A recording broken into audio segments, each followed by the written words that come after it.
Hey, thanks for joining me, everyone, today with Evony Throne Time with Very. I am happy to first say that we have a brand new alliance that we created, AGR, All Gain Respect.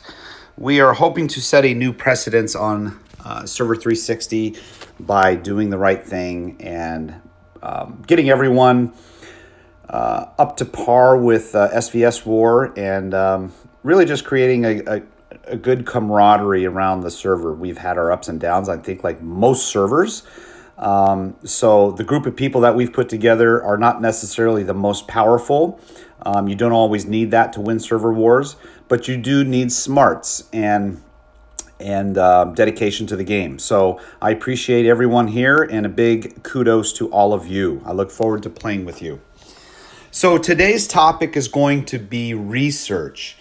I won't go into real deep specifics regarding research because that could take an entire day.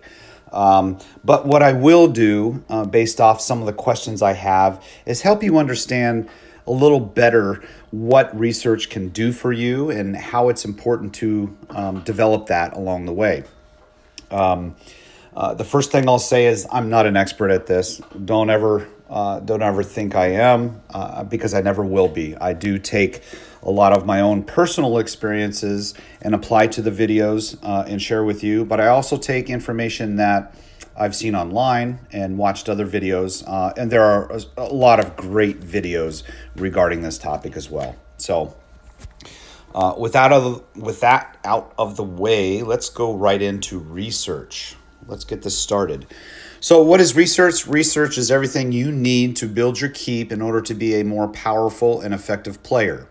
What most people make a mistake on is thinking that, this first category here, advancement, I think we just need to maximize it. We need to put everything at its max and go to the next one, which is defense.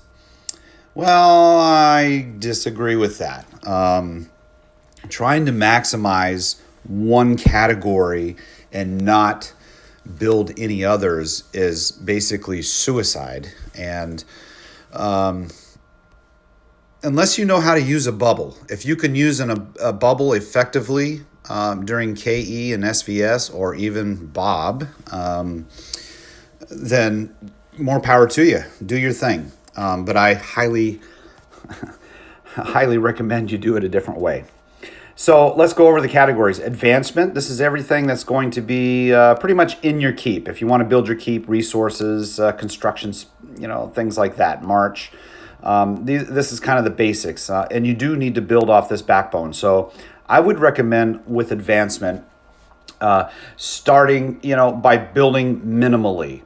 And minimally, I mean by once you've hit the builder, that only takes one research to complete that. Once you get done with that, you're going to move on to glaciery and the felling axe. Okay, so both of those require 10 to maximize those. You don't need 10 on each of those to open up the next area. Okay, these are some of the basics. You don't need 10. Typically, it's half the amount. So you have 10 here, you need 5. 5 will open up the next one, which is the scythe. You need 5 scythe researches in addition to 5 bucksaw researches to open up construction. Okay, when you come down the tree and it starts to funnel in, you need equal amounts, or at least the bare minimum of half of what that scythe requires, which is 10. You need 5. And then 5 on the bucksaw to open up construction.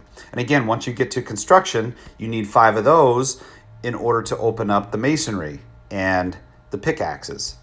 So that's kind of how the game is developed for you to reach the minimums in order to open up the next level. There are some areas that do require you to have a specific keep size in order to open it up. You will find those. I don't remember where they're at. I can tell you in the very last one here, Military Advance, you will not get these bottom ones without having a level 35 keep. Okay? I do remember that because it took so darn long to get and was very expensive. But nonetheless, those are the basics on how to move through the trees to open up the next ones. So again, advancement is going to be most of the stuff that's in your keep to help you build it quicker, get more resources, etc., etc. I would recommend going through each and every one of these, getting as far as you can by completing the minimum research, which is half of whatever the maximum the item says. Once you've done that, you don't need to go through the entire list before you move on to defense. I don't recommend that. You do need a defense, okay? You're going to play the game, you're going to get attacked, and you're going to lose troops and resources. So you have to kind of manage your play style based off where it is you suffer the most. A lot of these things, and the one recommendation, I'm not going to tell you what you specifically as an individual need to improve upon. You're the only one that's going to know that by clicking each one and basically seeing what it says. Read the description. This one increases walls HP. You're going to be attacked. The higher this number is, the more defense you're going to have, as far as your health. When you get into defending troop attack, so increases troop attack for defending city. You'll have an additional troop attack buff when you increase this. All these are important, but it's best, in my opinion, if you can get to the minimums to move on to the next category, okay? For the PvPers, again, I said there's really two kinds of players in the game, in my opinion, and then a combination of both. There are mainly resource gatherers that just enjoy playing the game, kicking back, enjoying world chat or alliance chat, and don't really want to participate in PvP or KE, and that's fine. That's their game, and they can do as they wish. But everyone needs to have some kind of military. The other side, or the other type of player, is the PvPer, the player versus player, meaning you're going to attack, you defend. You're playing the game because you want to fight. This is a war game. And I'll quickly say, this is a war game again, because a lot of people have their feelings hurt over getting attacked, and they feel that was not necessary. This is a war game, guys. Come on. Let's just get it together. You're going to be attacked. Don't consider that person a friend or an enemy. Just consider that person somewhere else in the world that wants to play the game. You can create your own rules as you go along as a server, but let's keep that in mind. We're all just here to have fun. Okay, so military. Military, I'm a PvPer. I enjoy fighting. I enjoy improving my troops, my keep, everything about the game so I can become a stronger player. What I focused on is building my main PvP march. Most people's main PvP march is going to include an archer troop. Archers are typically the ones that will, when they go on a march, most people have cavalry, aka horses, inside their keep because they forget to ghost them, they forget to bubble. Most people have horses because of all the rewards during the week when you're fighting bosses. And what better type of troop to kill a horse than an archer? So I focused on archers. Anything archer in here, you're, ranged. I'm sorry. Let's call it what it is. Ranged. Ranged troop is an archer. They shoot a bow, or they shoot an arrow from a bow, so that means they have long range. They're killing from afar. Ranged is important because they can do quite some damage if you have some horses in your keep. And that's where you gain a lot of points. Even myself, I've lost many battles, or at least sustained a lot of damage from forgetting to ghost my horses or bubble, because I had a lot of horses. Focus on range. Ground troops, yeah, it's important to have, but as an attack method, I wouldn't be using those, especially if you're below a 33, even a 34. But ground troop, you do want to train some ground troop, because most archer marches that are sent out by people, the ground is what is protecting your keep. So really, again, this boils down to what your focus is in the game and how many of each type of troops you can afford to purchase or acquire at a time or throughout the week in order to become stronger. There's no right or wrong way. This is just my plan when I did it, ranged and ground. You do need siege. Obviously you need mounted. You need all these things in here. Advanced dispatch, this is a good one because you get an extra slot, meaning you get an extra... if you have 2 marches you can send out now and you're maximized, well, you want this extra slot. You want to have 3 marches. That way you can kill more bosses. You can ghost more troops, whatever the case is. But again, I highly recommend reaching the minimums to open up the next area. Okay, and again, to reiterate, that is half of the total amount you need for a specific item. In this case, it's 10 here and 5 there and 5 here in order to open up the next coordination one. Okay, when you reach a funnel like this, it's only half of that going to advanced dispatch, and you go on and on. As you move further down the tree here, it will cost you more. And the higher you go to maximizing one specific research item, it does get more expensive. So the biggest mistake I made are 2 things. One, I would just start maximizing this, or I would use gems instead of speed ups. Either way, it costs you because you need the speed ups or you need the gems. The second one, and this is a quick tip alert. I'm going to go back. When you press your avatar in the upper left-hand corner, you have your Monarch gear. I still make this mistake today, and I imagine a lot of other people still do too. Your Monarch gear, this is where you are going to choose gear that helps increase the speed or efficiency of what it is you're trying to build. Okay, so in this case, I already have healing speed on. I want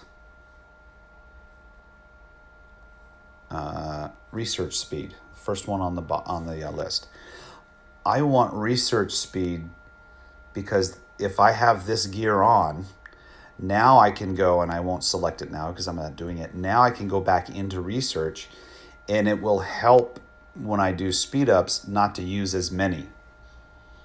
No matter what you're doing in the game, construction, training troops, trap building, crafting materials, go to your Monarch gear setting, and it's the upper right hand corner, and choose the one that fits what you're doing. I have lost so many resources for forgetting to do this. So I really am trying to remember now. Again, I'm a bit older guy too, so my brain is not as it once was. So remember to do that. That's the quick tip of the day. Let's go back into research. Okay, so we're on military. Again, I personally focused on ground and archer just because I knew I needed basically to have ground as a defense in my keep, enough troops, and then archer to attack. But you're going to utilize everything. Medical aid. Well, you can't heal troops if you don't have some kind of research on this. Very important. You got to have a hospital capacity, that's going to house those troops that get injured. And then it kind of boils it down to the granular level. You need ranged troop healing, mounted troop healing.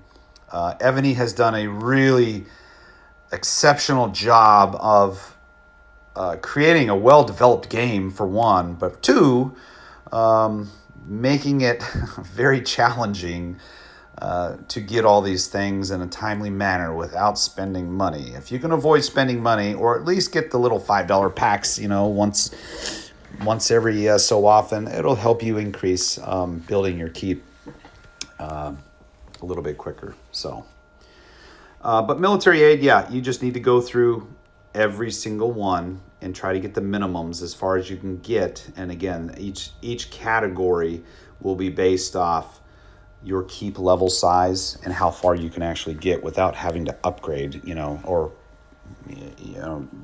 getting to that next level to open up the next item. So medical aid is important. Alliance, okay. I neglected this in the beginning. I thought, well, shoot, why would I donate my hard-earned resources, stones and gold and stuff, to this area when I need to build myself up?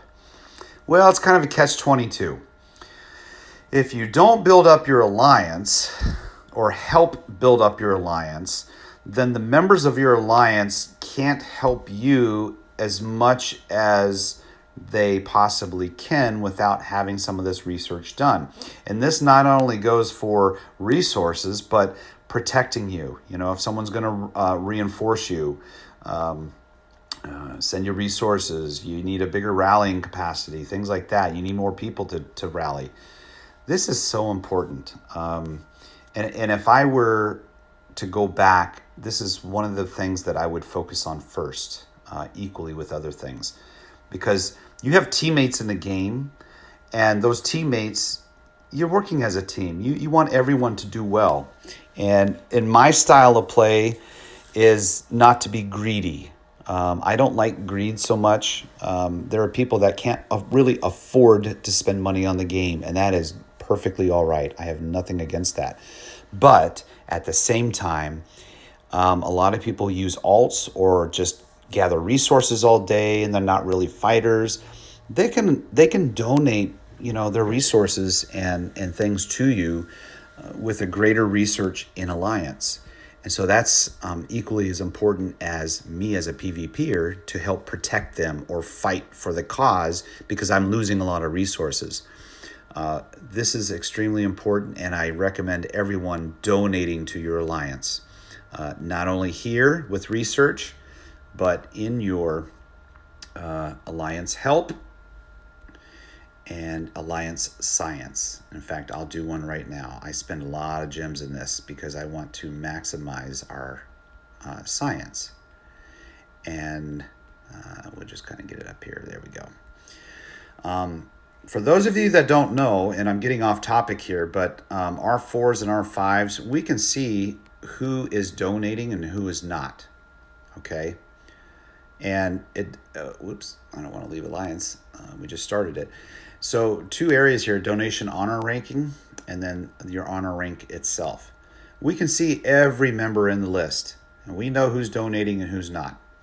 Now, when someone leaves the alliance for a quick visit with someone else and comes back, that goes back to 0, but we kind of know who whether they did that or not, if they're typically a donator, a high donator or not. So it's important that everyone, what I'm getting at is to donate to your alliance and your science, both research and the science, to help build you as an entire team. Okay, back to research. Alliance, again, we went through that. It's very important. Subcities, my gosh, we could spend days on this. Again, this kind of goes back to 2 types of players, resource gatherer and a PvPer, or a combination of both. Subcities are important because they help resource gather, and they also help defend and attack based off your selections in the subcities and with your main keep. So if you're a PvPer, you're going to want some training on these. You want help to speed up the training, etc. Again, go through and get these at the minimums to open up the next level. If you're a resource gatherer, again, material speed ups, the levies. Most of us have a combination of subcities. Japan and Russia are typically used for fighting, and then most of the rest are used for resources and gold and things of that nature. We'll go into that in a different video, but in-city attack, these are all important things for PvPers and resource gatherers. So make sure you build these up. And again, click through every single one as you can open them. See what they offer and see how that will help you or not based off your gameplay, your type of game that you like to play. Recovery. Recovery, again, this kind of coincides with hospital, but this is more in the, I'm just going to go right to it. In your holy palace. So in your holy palace, you see I have 51,000 troops here at the top of 146,000 that I need to recall. Okay, these are deserters, people that deserted me when I battle. Okay, so I just hit recall, revive troops. I don't have any in there, but if I did, then I would have to have horns in order to revive the troops. Okay, but it's important to kind of keep looking at this to know that you have people that need help inside there, and that is all done in recovery. You know, your horn production, you need horns to revive people. Junior range blessing reduces the resource consumption, you know, when you're pulling these troops out. It costs a lot of money. It doesn't cost the same as it does training new troops, for sure. And you don't want to train new troops, so you do want to get the horns and such to be able to repair these troops and get them back out. And again, this list is like all the rest. You open them up, get them to the minimum of half of what it is, and then you'll be able to open up the next one. So try to equally go through here. And you're going to be back and forth through all of these looking, oh gosh, which one should I do next? You know, it's good to have a pen and paper and write down some notes on where you're at in the game. Military advance, this is my favorite. This really improves your troops overall and your keep, as far as how powerful you can get. You know, increases single siege machine defense under the heavy machine, weakening. You know, this is where you're putting a debuff onto an enemy. All these things here are just massive buff inhibitors to help you win the battle or defend against the battle.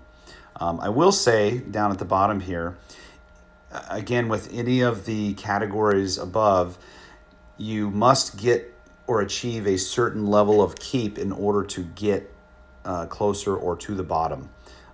These down here, advanced prestige, increases march size. That's a huge one. I recommend anywhere in here that it says increases march size, you try to get to that as quickly as possible and open it up. And then Legion expansion. This is your how many march slots you have. This added the 6th one for me. I know this area down here requires keep level 35.